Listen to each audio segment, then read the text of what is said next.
Welcome and good morning, everyone. It is 10 o'clock on this fantastic Wednesday morning, and it is good to be back in front of you with my partner in crime, Chelsea Gomez.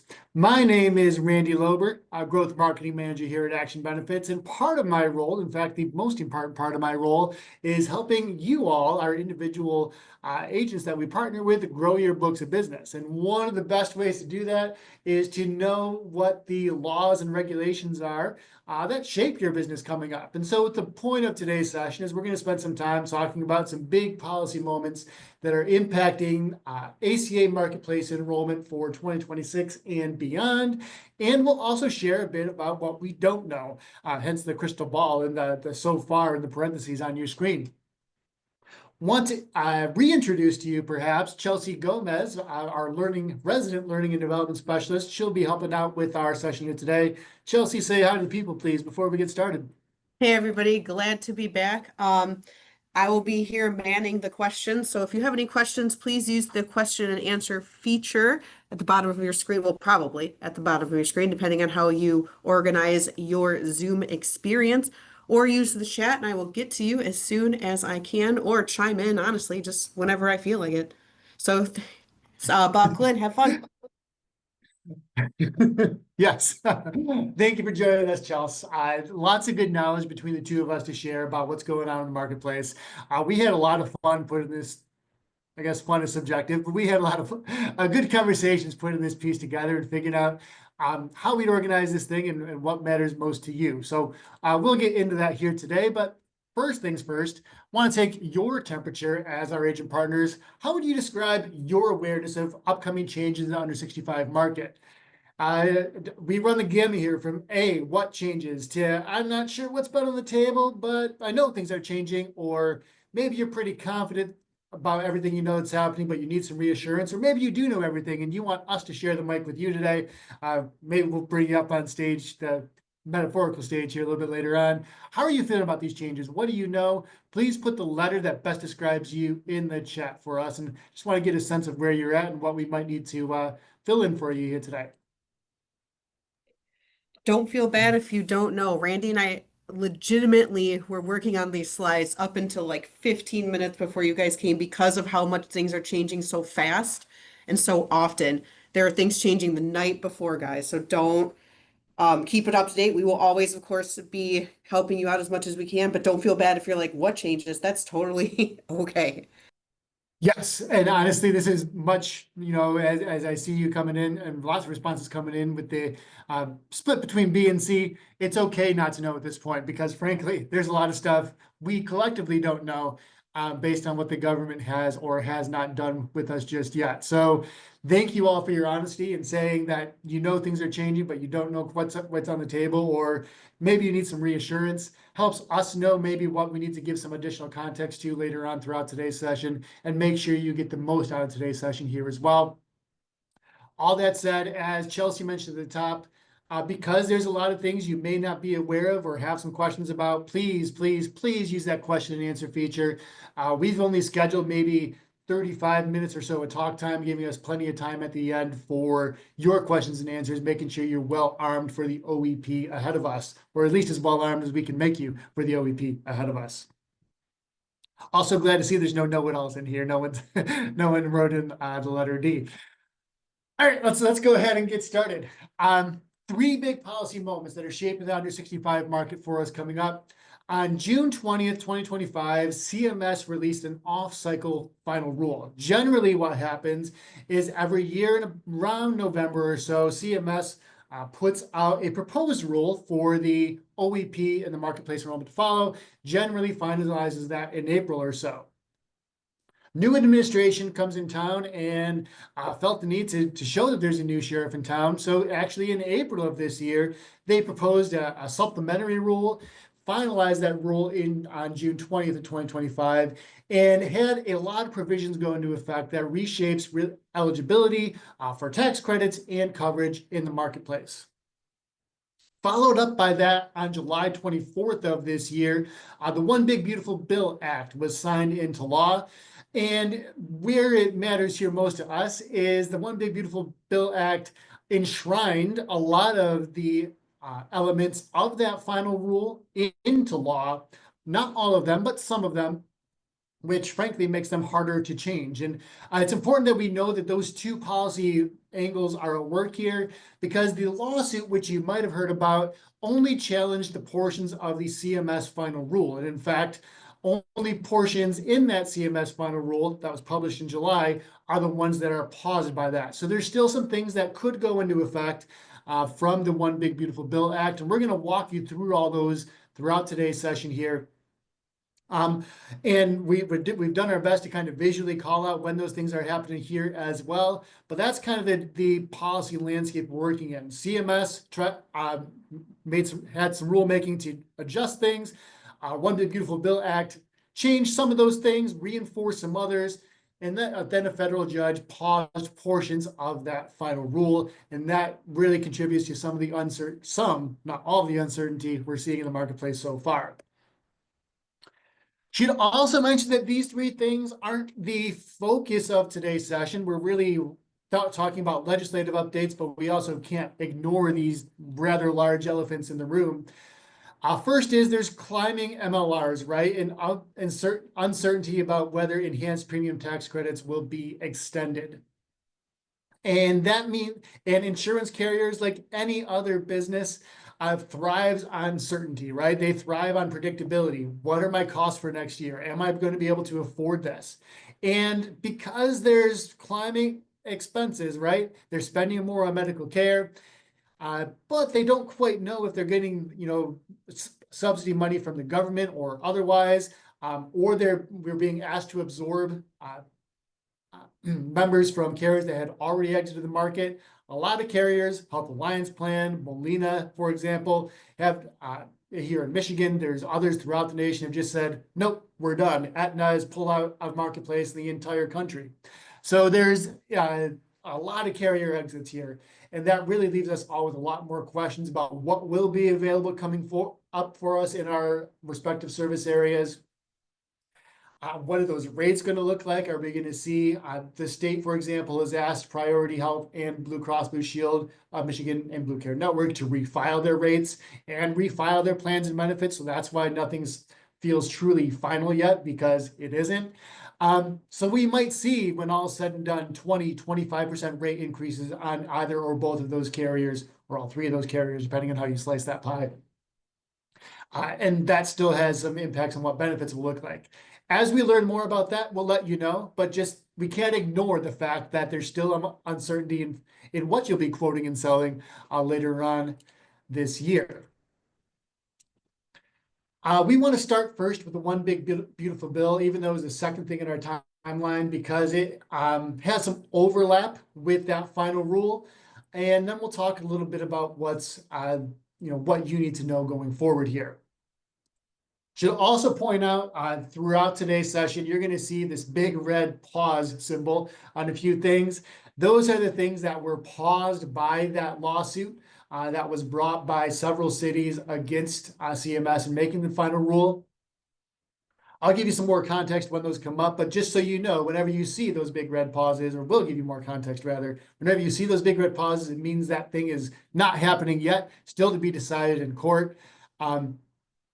And don't feel the need, I guess, to break your wrists writing all these things down either. We have a nice chart at the end of this that is going to bring it all together for you. So sit back, relax, enjoy the show.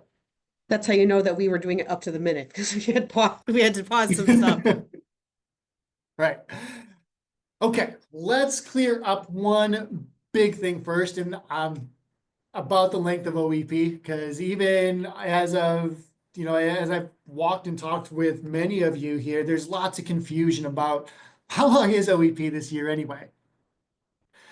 So before either the final rule or the One Big Beautiful Bill Act came into effect, generally speaking, any states on the federal exchange platform had a uniform OEP from November 1st through January 15th, right over the past several years, with different effective dates. If you completed your enrollment before December 15th, you would have a January 1 effective date. Complete your enrollment before January 15th, you'd have a February 1 effective date. And that had been the law of the land for the previous few years or so. State-based exchanges had some flexibility in the length of their OEP. Some made it even longer for that February 1st effective date. Some state-based exchanges, thinking Georgia, thinking others like that, had longer OEPs. Some went through January 23rd or even the 31st of this year, or of January rather. What the final rule did is codified OEP, says that all OEPs would be shortened, but not until next year. So all OEPs, regardless whether it's federal or state-based marketplace, for this year, for this OEP coming up, OEP will begin on November 1st and end on January 15th and go as it has for the previous several years. Beginning with next OEP, though, that's where we're going to see the shortened timeline, where you're going to be doing all of your Medicare AEP business plus all your Marketplace OEP business at the same time, and just having a heck of a fourth quarter in front of you as you work on that. So breathe easy now. Know that you can you have a little bit of time to get to your Marketplace customers this year with the last year of this extended OEP. But next year is where our timeline compresses some. So just want to make sure you're aware of that. We should also talk about pre-enrollment verification. Before the One Big Beautiful Bill Act was signed into law, $0 plans existed, and fully subsidized plans existed. And generally speaking, there had been no changes for APTCs at enrollment. You could stay in those $0 plans and really not have to verify income all that often. And even then, you could, when you enroll in those plans, additional details like your eligibility for those, your health coverage status, place of residence, where you lived, all of that could be detailed after the enrollment occurred. What the One Big Beautiful Bill Act does is two things. It kind of phases in two different things we need to think about here. The first thing you see here on the right-hand side is in 2026, members with a zero premium responsibility will face that $5 rule, right? So if they have a fully subsidized plan, what the government had finalized in the final rule and reinforced with the One Big Beautiful Bill Act is the idea that they would face a $5 monthly charge until they went back in and confirmed their eligibility for that zero premium plan. The One Big Beautiful Bill Act also codified what you see there on the bottom of your screen, the 2028, beginning 2028, all of those things would have to be verified before the consumer is eligible for APTCs or CSR, advanced premium tax credits, or those cost sharing reductions on the silver plan. And failure to verify that information would not forbid them from enrolling in the plan, but it will impact their ability to receive any federal assistance with that plan. And I noted earlier that there are some things that take place in both the One Big Beautiful Bill Act and the final rule. So the first pause that we have to pay attention to is here. That $5 rule is paused on pending the resolution of that court case in that federal case in Baltimore. So that will not happen as of now. So your members with zero premium will not face that $5 surcharge as of now. Again, that can be flexible and can and may change even before OEP or before the first of the year, depending on how long the court takes to decide that. But right now, that is paused. The 2028, though, is not paused because that was written into the One Big Beautiful Bill Act. And gosh, are we having fun yet? SEP enrollment and SEP eligibility, part of both the final rule and the One Big Beautiful Bill Act changed how this was treated as well. Before, SEPs could be verified after enrollment. So you could enroll in a plan and submit the marriage certificate, for example, supporting that SEP after that. Or you could after the enrollment had happened, or you could submit that adoption certificate or whatever it happened to be. You could submit it after that to show you were eligible for that SEP. What both the final rule and the One Big Beautiful Bill Act did or do is say, nope, SEP eligibility has got to be verified before you enroll, and you won't be eligible for any government assistance until you're verified as eligible for that SEP. So when you're enrolling, have that birth certificate, have that marriage certificate right up front in order to be eligible for coverage and for your help. The federal court case in Baltimore did pause that provision. Now you're going to come at me and say, hey, wait a minute, Randy, but I still see on Health Sherpa or on healthcare.gov that it's still asking for that verification. And you're absolutely right. I think some of that still has to play out in court as they go forward. But legally, technically, that provision has been paused for now. I mean, it's not a terrible habit to get into anyway, but it's also something you don't want to prevent from getting that enrollment in the first place for those effective date purposes. Right.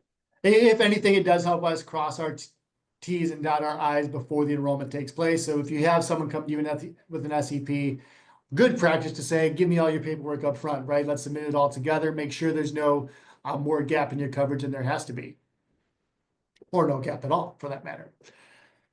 Next thing we should talk about is the recapture of excess advanced premium tax credits. And gosh, if you have anyone near the Medicaid threshold in your book, perk up your ears for this one.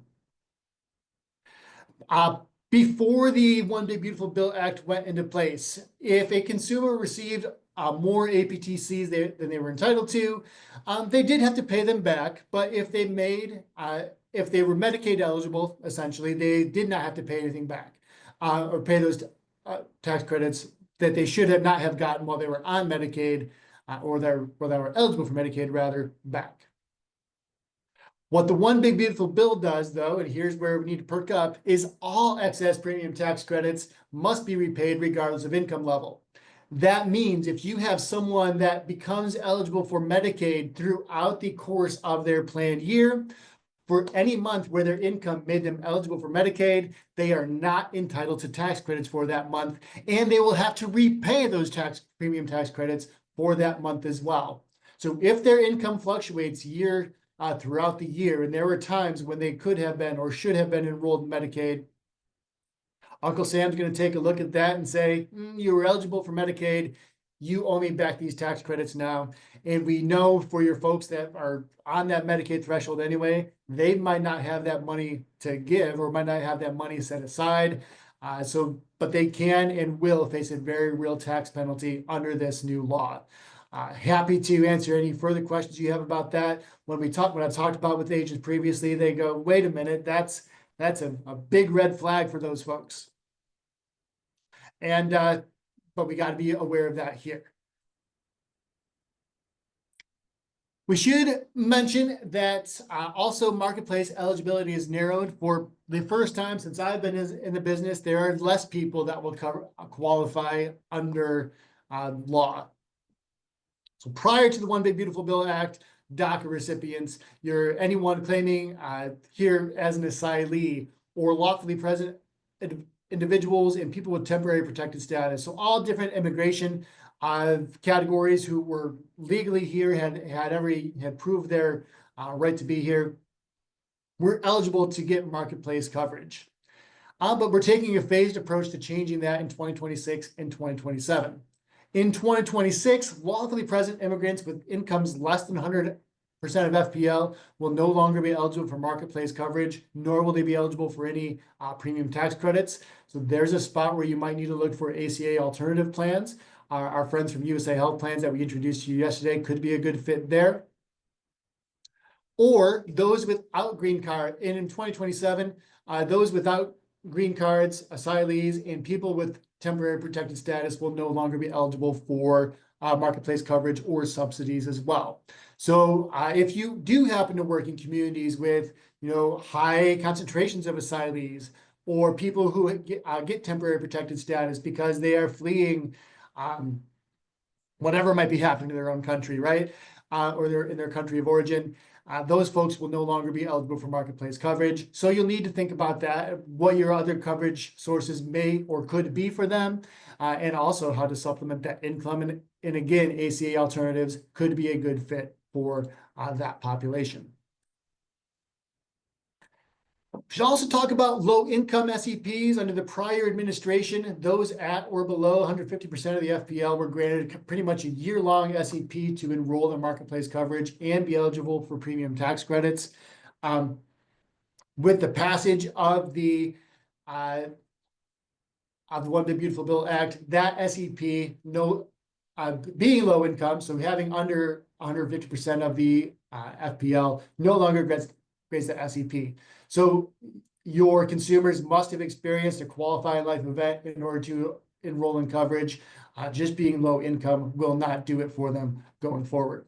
We should also talk a bit about Medicaid work requirements. Doesn't specifically impact marketplace coverage, but we should note that Medicaid work requirements are kind of patchwork currently around the country, and your failure to meet those requirements or not currently has no bearing on your ability to get coverage through the marketplace. Beginning in 2027, though, when the work requirements go into effect, anyone denied or disenrolled from Medicaid because they did not meet those new work requirements would also be ineligible for APTCs going forward, which stands in line with the new administration's policies and how they're approaching Medicaid going forward. There are some good things to be aware of, some more opportunities to be had here. One of those is that bronze and catastrophic plan or HSA eligibility is being expanded here under the One Big Beautiful Bill Act. So current state right now here in 2025, any bronze and catastrophic plan, even though they're technically high deductible, they don't qualify as HSA eligible depending on how the plan is designed. But beginning on January 1st of next year, individual bronze and catastrophic plans, no matter where they're offered, and as long as they're an individual plan, to be clear, not employer-sponsored plans, but individual bronze and catastrophic plans will be treated as HSA eligible regardless of the plan design. That means that any bronze plan could work. So you could have coverage for primary care visits before deductible and still have an HSA. You could have coverage for specialists before deductible and still have access to an HSA. And that's a really, good move for your folks who are very premium conscious, as everyone here is at the moment. Gives them some opportunity to take advantage of some of the tax savings there as well. Chelsea, I know there's something going on with the direct primary care model you wanted to touch on here too. Yeah, the direct primary care model, I know that's not something you guys are particularly selling, but it is something that is out there and it might be something you want to be aware of as an agent. These also can qualify your consumers to get a HSA account as well if they do participate in one of those. Again, I know that's not something you sell, but it is something that it's a good idea to be aware of in case one of your clients asks you this information. I also wanted to point out too that even if the plan is not designed to have an HSA, the bronze plan, they still can go get them. Your consumer can still have that HSA linked to that plan. It's even if there's not a design or like an element added into that plan to have that HSA. Right. So to expand on that, when we were talking to some of our marketplace carriers earlier this month and they were in, there was some confusion really about this provision and whether or not Health Equity, for example, which provides that HSAs for both Blue Cross Blue Shield and Priority Health, would be included in all these plans. While we still yet to see a final determination from either carrier on that, the point Chelsea's making here is that if you are enrolled in any bronze or any catastrophic plan, and for whatever reason the carrier does not offer access to their HSA solution with that plan, your clients can go to their local bank or their financial institution of choice and open up an HSA so long as they have proof that they're enrolled in a qualifying bronze or catastrophic plan and to have their own HSA that they can work with there. So good thing to keep aware of going forward. They went up a good amount this year too, so that might be something to tell your clients as well. Hey, you have a lot more you can save up than in previous years in these accounts. I want to say it was like $100 they went up. What? I want to say it was like $100 that the accounts went up. Contribution, if you want to take a moment and confirm those contribution limits while we go forward here, that'd be fantastic. Yeah, $100 and $200 increase for families. Okay, all good news. We should also talk about one more other thing with HDHPs and HSA qualifying plans is that telehealth exemptions are here to stay here as well. So right now, current state, HSA eligible HDHPs, so high deductible plans, can cover telehealth before the deductible, but that provision was expiring. That this law or that exception came out of the pandemic era legislation and was set to sunset at the end of this year. But now, under One Big Beautiful Bill Act, that portion of the law has been made permanent. So on those HSA plans, your members can take advantage of telehealth services before deductible on the HSA plans. They can go see the doctor at zero cost. Now, or the telehealth doctor at zero cost, or at least before deductible. That said, that does not mean all carriers are obligated to include that in their benefit design. Carriers don't have to include that in their benefit design, but they can do so going forward. So as you're shopping coverage, this is a good question to ask our carriers going forward. And again, when we were talking to some of our marketplace carriers earlier this month, we were a little fuzzy on some of these details here as where, but I'm sure as we refile benefits and refile rates after some of the other things going on in the marketplace, we'll know more about this from there as well. Should also talk about some explicit impacts from the final rule. These were things that are not spoken to in the One Big Beautiful Bill Act, but instead decreed by the CMS final rule, and talk about some happenings within that rule here as well. First thing we should take a look at directly impacts you and how you might do business is agent and broker discipline gotta look.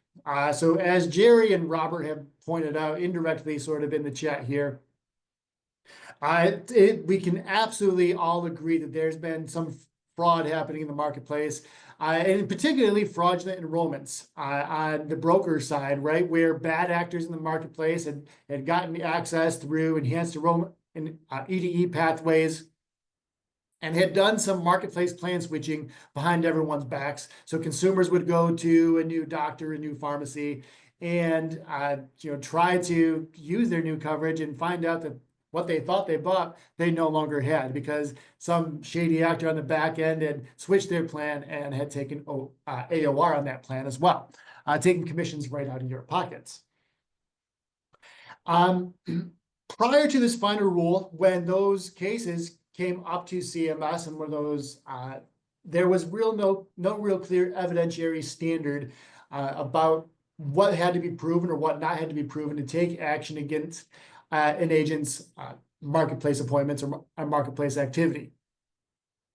What they did do in the final rule is install what's called the preponderance of the evidence standard, which has a pretty good legal footing in terms of what it means. And all they really have to prove in order to take action against a broker's appointment or broker's marketplace agreements here is that it was likely to have happened that some fraudulent behavior occurred, that agent or broker engaged in some fraudulent behavior.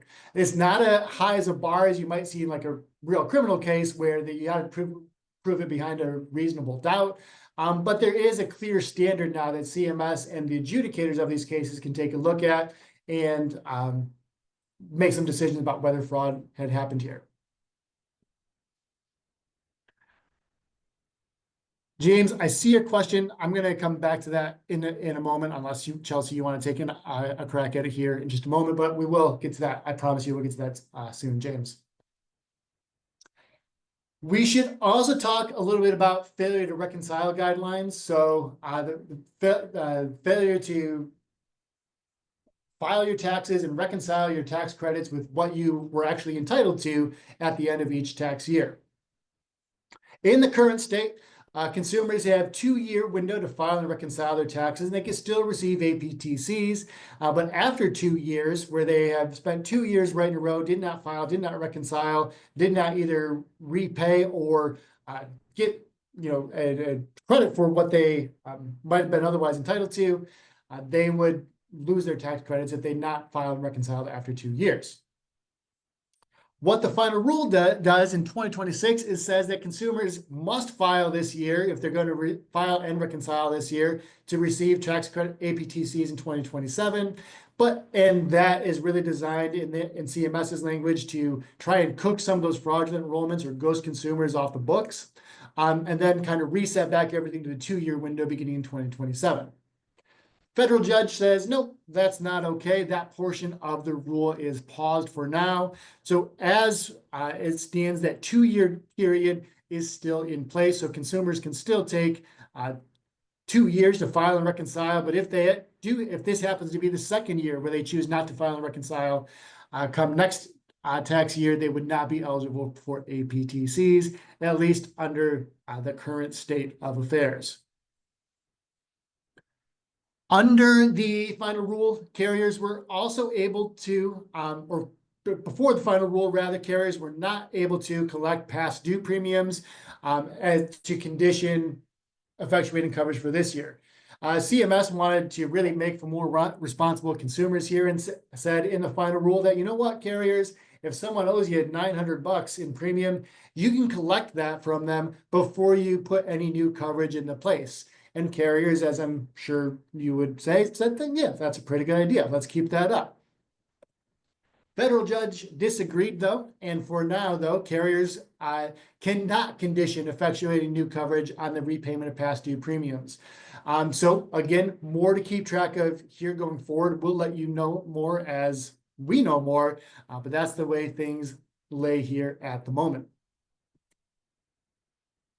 One more thing is the final rule also expanded the actuarial value thresholds. In layman's terms, what this means is we know that our bronze plan typically covers 60% of the or the enrollee's costs. Silvers do 70%, and golds you've got your golds up to 80%. What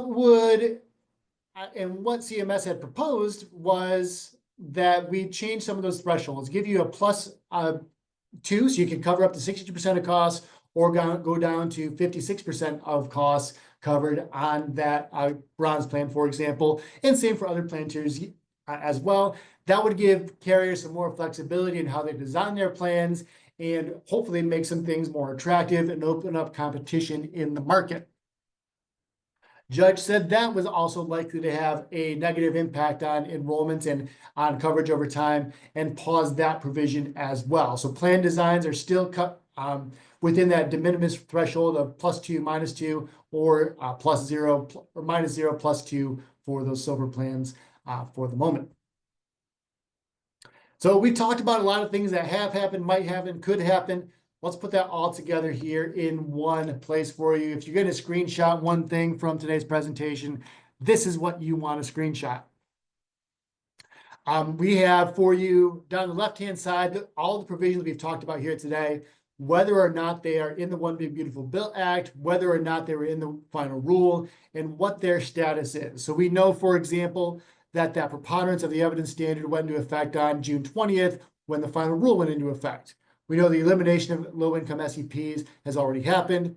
We should also point out that if we get down to the bottom of this chart, that $5 rule, the pre-enrollment verification for SEPs, conditioning new enrollments on the payment of past due premiums, failure to reconcile timeline shortened, and expanded actuarial value thresholds have all been paused for this year. So good thing to know going forward, good thing to screenshot, have for your records going forward here as well. Chelsea and I have spent a bit talking with you, though. I want to weigh in with you while we attend to some of the questions in chat coming in for us here as well. Which of these changes are you seeing most impactful to your OEP, and what are you most concerned with? What's standing out to you as something that could either hurt your consumers, hurt your business, or at least be something that you really have to think about how you're going to adjust to going forward? We're going to take a sip of water, take a look at what's going on with chat and questions here, and then we'll check in with what you are all thinking as well. I know I was most concerned with that essentially $5 like check to make sure that you still want to be in this plan thing would have really affected agents and enrollments, because not a lot of people are going to be recognizing, oh, I need to pay that $5. especially if they're used to having that $0 premium. Right. So if the judge does let that go into effect later on, that could certainly be something they're aware of. To James, as I'm reading your question here, is it something that needs to be communicated if their income fluctuates, where they would qualify for Medicaid, they would need to be prepared to pay back whatever they receive from tax credits? Absolutely, that is something you'd want to communicate to them so they can plan for that going forward. The repayment cap going away is going to be super rough. Absolutely, Liz. Speaking to James' question earlier, that is going to be tough for a lot of folks who might be right around that threshold, right? How, if you're already kind of scraping by on shoestrings, how are you going to budget to pay back thousands of dollars in tax credits? How are you going to afford that? That's going to be tough. David points out the 20-25% increases will be devastating to many clients. And again, that's a spot where you may want to have some ACA alternatives available. Happy to talk with you about some of our partners here as well. But lots of good things where we want to pay attention to going forward. As we mentioned, there are some things that are still uncertain. Want to give you some things that we clearly don't know just yet. And as of this morning, Liz, what you're saying is not awesome is correct here. That's what I want to speak to first, is that so far Congress has taken no concerted action on those enhanced tax credits. And frankly, at this point, a lot of us are in the boat of, I don't care whether you will or won't, I just need to know what you're going to do so I can help my customers plan for next year. No inaction, the no action so far makes it really tough to get things done, to predict what will happen for your consumers, to predict whether they'll be eligible for subsidies. We don't have great answers yet for many of our marketplace carriers, for example, about if you were to start quoting on November 1st and Congress still doesn't take action, what are those quotes going to show you? Are they going to show you current state where enhanced subsidies are in place? Or are they going to take into account the return of the subsidy cliff, where nobody making more than 400% of FPL is going to be eligible for a tax credit?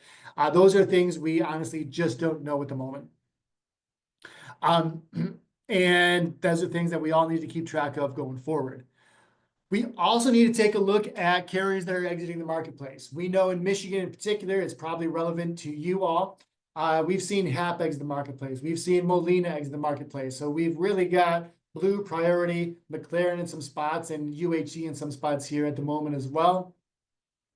And they're taking on a bunch of, they have to absorb a bunch of that membership from the carriers who have exited marketplaces. So that's going to mean they are going to likely refile increased rates because they can't, right? They can't stomach that cost. They have to increase their rates for that. We do know unofficially that the state has asked some of those exiting carriers to come back in and refile their rates and plans to try and respread some of that risk out, but no real traction has been made on that yet. I won't name those carriers just in case, so no one can come back to me either yet, but we know kind of informally the state is asking, begging really some carriers to come back into the marketplace and try and redistribute some of the risk that's going to be on Blue and Priority going forward. So what do you do right now as an agent, or what can you do right now as an agent who's really facing an uncertain OEP? Yes, you can cry. But after you do that, what I would highly encourage you to do is think about diversifying your offerings. Rates and benefits are going to change for Blue and Priority. Likely for McLaren is going to need to refile as well. Likely UHC will need to refile. Some of them are going to have strategies that are good fits for your book. Some of them are going to have benefit strategies and rate strategies that are not great fits for your book. So what I'd recommend in this case is diversify your offerings. And again, looking at ACA alternatives could be a good spot for your folks who are relatively healthy, don't have any chronic conditions, and just want something to take care of them in case the worst occurs, right? You're going to see a lot of healthy people, frankly, leave that marketplace risk pool because they're going to say, I don't need the coverage here at the moment, which means we're going to see more of a spiral going in the marketplace probably next year. We're going to see lots of sick people still on the books, and those marketplace rates are going to have no place to go but up next year. What I'd also highly encourage you to do is communicate early and often with your marketplace members. Cross issuer notices should be in your members' mailboxes already, if not soon. Those cross issuer notices tell your members that, hey, your Health Alliance plan carrier is leaving the market. Here's who you've been auto assigned to and what your coverage is going to look like.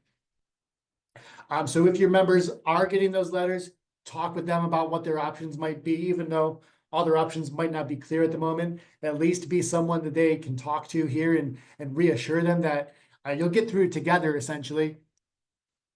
The mandatory notices of change should come out in October, which means that plan refiles and benefits have to be finalized by October here as well. So that is, by my watch, 6 days away or so, 7 days away or so. So there's a lot that we'll need to keep track of going forward. But when you know those notices are hitting your enrollees' mailboxes, that's another good touch point to say, hey, this is what happened to your plan this year. Here's some things that we might be able to do about it, whether that's look for a higher deductible, lower premium plan, whether that's look for an ACA alternative, whether that is grin and bear it. There's lots of options you might have, but you want to make sure that you present as someone that does have options for them, that does have solutions for them going forward, even if they might not like all the solutions that you have. That said, you're welcome, Marty, for permission to cry here today. I want to thank you all for your time and attention here today. I do want to open it up to any questions or comments, concerns, or even curse words you might have. I won't record your curse words, but feel free to let them out. It's a safe space here. While you're doing that, feel free to stay in touch with us anywhere you want, whether on LinkedIn at the Action Benefits Company, email Chelsea and I, learning@actionbenefits.com, or reach anyone here on our main line at 248-356-8585. All that said, ladies and gentlemen, happy to stick around for any questions you have. Chelsea, I'd like to hear anything that you might have to add, or any words of wisdom you have for our agents here as well. I happen to know the person who does our swag stuff, so I think I might have some like Action branded tissues I can start having you guys put into your offices for you guys and your clients. Sorry, I cannot stop laughing at you guys in the chat. I have to stop looking. But if you need any help at all for anything that we with any of these changes that are happening, especially if you're worried that some of your clients are going to lose coverage with like if they're a DACA person or whatever, please let us know. We can help you. Or if you're going to take up Jill there and the retiring thing, we can help you kind of organize that out too. I know a guy. We know a few guys, actually. In all seriousness, this is going to be a tough OEP. And if you are questioning whether or not this is the industry for you, we can have conversations about that too, right? And, work forward about how we can support your book and your business and your customers going forward here as well. All that said, Chelsea and I are happy to stick around for any other questions or venting you might need to do here. You're going to hear me stop the recording now, though, so you know officially you're in a safe space. And from there, we'll have to stick around for as long as you need us here today. Let us know what you're thinking in the chat or the questions, but you're going to hear the recording stop here in just a few moments.